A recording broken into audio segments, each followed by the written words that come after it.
we're essentially done with the shape, it's time to add the letter. Now note, once you bring the letter in, you might find things that you want to change about the shape. You want to make some things that are black-white or vice versa, depending on how it's interacting with the letter. But once you are mostly done with your shape, now it is time to bring the letter in. So you're going to go to Canvas. Right now I'm in student view, so this is what you should be seeing. And you can see that there are 3 PDFs with typefaces. These are the letters you're going to be using, not typing things in Illustrator. You're going to choose the one of these letters that you think best fits your idea. If you're doing something modern and sleek, you might want to do Futura, which is a sans serif.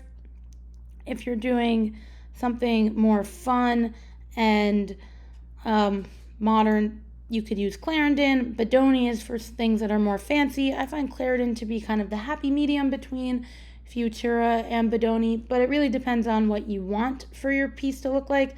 I'm going to download Clarendon, and this is the one I'm going to use for mine.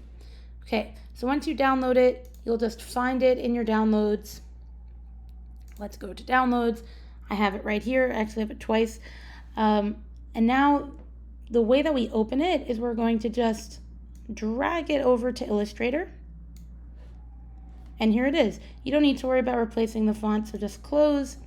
And I want you to notice that this right here, it's a PDF. It's not actually an Illustrator file. Illustrator can read PDFs, so it's not a problem, but it's not actually an Illustrator file.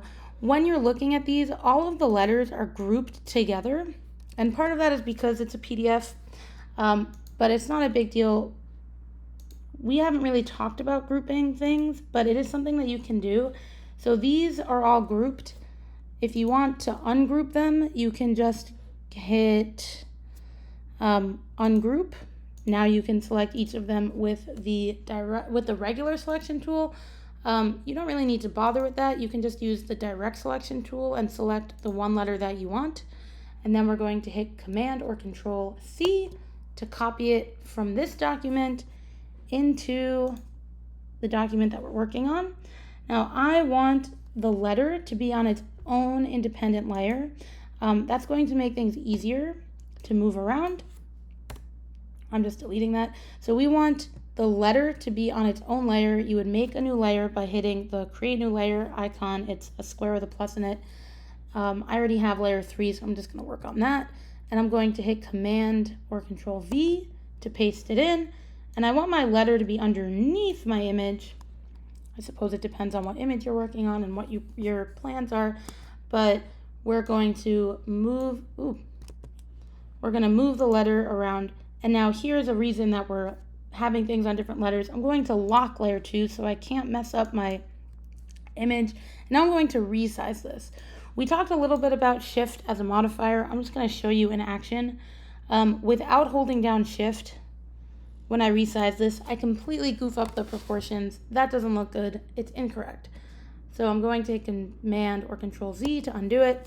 When you are resizing things, especially something like a letter or anything where the proportions are important, you have to hit Shift to constrain those proportions. There we go.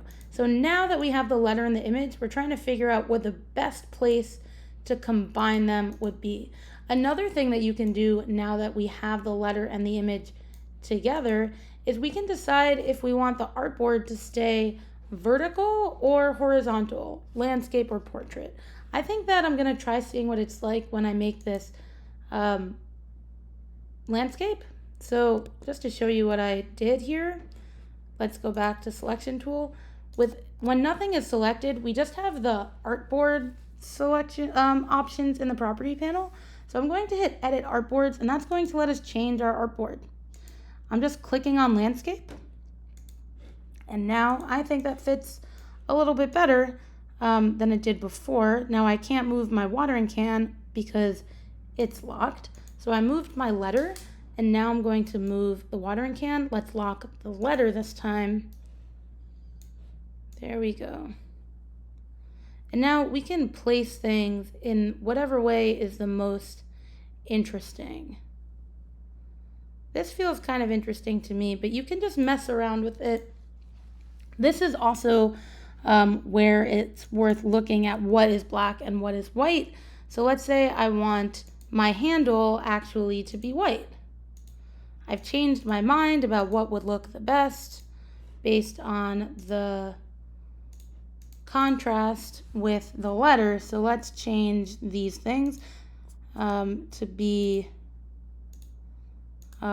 white. There we go. So I'm going to make this white.